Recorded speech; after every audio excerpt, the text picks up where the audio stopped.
আসসালামু আলাইকুম। আজকে আমাদের হামজা চৌধুরী দেশে ফিরেছেন এবং তাদের যে উত্তেজনা এবং তাকে যে আপ্যায়ন বা তার যে সম্মানটা সেটা দেখালেন এবং তাকে সবাই তার এলাকায় এবং তার পরিবারকে সবাই সম্মানের সহিত এবং ভালোবাসায় তাকে যেই অবস্থানে রেখেছে এখন হামজা চৌধুরীকে।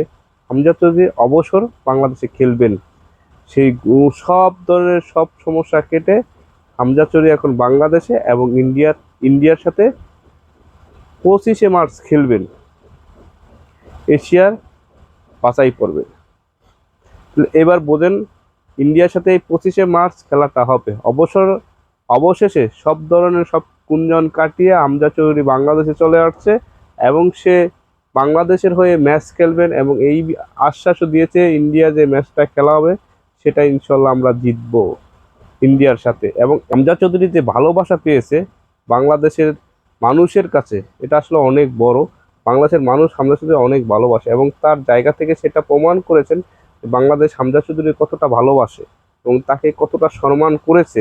বাংলাদেশকে আসাতে সে বুঝতে পেরেছে যে বাংলাদেশের মানুষগুলো কতটা ভক্ত তার, এবং সেটা প্রমাণ করে দিল। বাংলাদেশের মানুষগুলো দেখেন আপনি, উনি ছাদে উঠেও, তার বাড়ির আশেপাশে এত মানুষ যে তার ছাদে উঠেও কথা বলতে হয়েছে।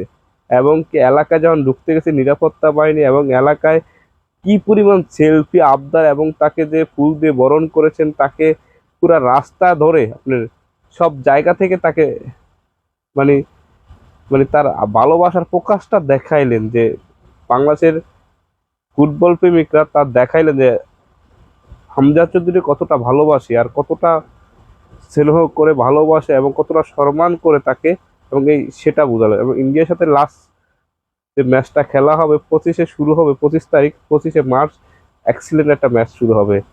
এটা নিয়ে সব উত্তেজনা বাড়তেছে দিন দিন, যত সামনে আসে আজকে আস্তে আস্তে দিন যায় আর উত্তেজনা বাড়তেছে যে হামজা চৌধুরী খেলবেন এবং ফাহিমুদুল খেলার কথা ছিল, ভাগ্য করবে সেটা হচ্ছে কিনা জানি না, এখনো সেটা গুঞ্জন চলছে যে সে খেলতে আসবে কিনা, সেটা নিয়ে অনেক তোলপাড় চলছে তাকে কেন দলে রাখা হয়নি। কিন্তু অবশেষে হতেও পারে, খেলতেও পারে, নাও খেলতে পারে, সেটা আসলে এখনো জানা যায়নি।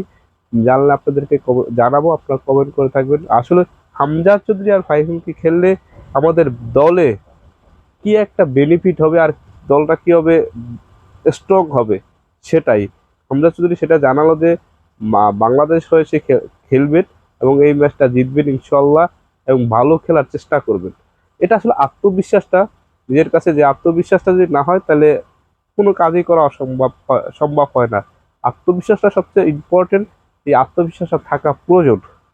যে হামজা চৌধুরী খেলবেন এবং সেটাই প্রকাশ পেল এবং সেটা আমরা তাকে স্বাগতম জানাই যে বাংলাদেশের হয়ে ম্যাচ খেলা শুরু করবেন 25 তারিখ। এবং সেটা হামজা চৌধুরীর জন্য একটা নতুন বার্তা। এবং সে আরেকটা জিনিস, সে 8 নাম্বার জার্সিতে খেলবেন। হামজা চৌধুরী কি 8 নাম্বার জার্সিতে উনি খেলতে নামেন, বাংলাদেশ লাল সবুজের জার্সি, লাল সবুজের পতাকা বহন করবেন উনি হামজা চৌধুরী, এবং তার যেই নাম্বার হবে 8, জার্সি নাম্বার হবে 8, এবং সে লাল সবুজের লাল সবুজের নিয়েই সে মাঠে নামবেন এবং তার প্রথমবার এই লাল সবুজের জার্সি জড়াবেন গায়ে, যে বাংলাদেশের হয়ে ইন্ডিয়ার সাথে যে ম্যাচটা হবে এই ম্যাচ দিয়ে তার শুরু হবে বাংলাদেশের যাত্রা। এবং সেটা আসলে শুভকামনা রইল এই যাত্রা নিয়ে, যে বাংলাদেশের হয়ে খেলবেন এবং তার জন্য ভালোবাসা রইল। এবং তার এই আকুল বা তার এই জায়গা থেকে যে ভালোবাসাটা আমি দেখে অবাক, যে এমন এমন জায়গা থেকে এই পরিমাণ তাকে ভালোবাসছে, যে এবং ফুটবল এতটা ভালোবাসে মানুষ, সেটা অকল্পনীয় এবং দারুণ একটা কাজ হবে বাংলাদেশে যদি হামজা চৌধুরী খেলবেন। এবং এটা আমাদের জন্য শুভ, ভালো একটা দিক হামজা চৌধুরীর কারণে আমাদের দল আরো স্ট্রং হবে। এবং হামজা চৌধুরী, এই যে হামজা চৌধুরী যে নিয়ে যে এত চলতেছে, এটার অনেক ফুলপার পেয়ে হামজা চৌধুরী এখন অবশেষে বাংলাদেশে এবং ইন্ডিয়ার মাটিতে খেলতে যাবেন। শুভকামনা রইল বাংলাদেশ দলের জন্য এবং বাংলাদেশ ফুটবল ফেডারেশনের জন্য, এত সুন্দর একটা প্লেয়ার এনে বাংলাদেশের টিমে খেলাচ্ছে, তার অনেক ভ্যালু। সবাই ভালো থাকবেন, সুস্থ থাকবেন। আসসালামু আলাইকুম, আল্লাহ হাফেজ।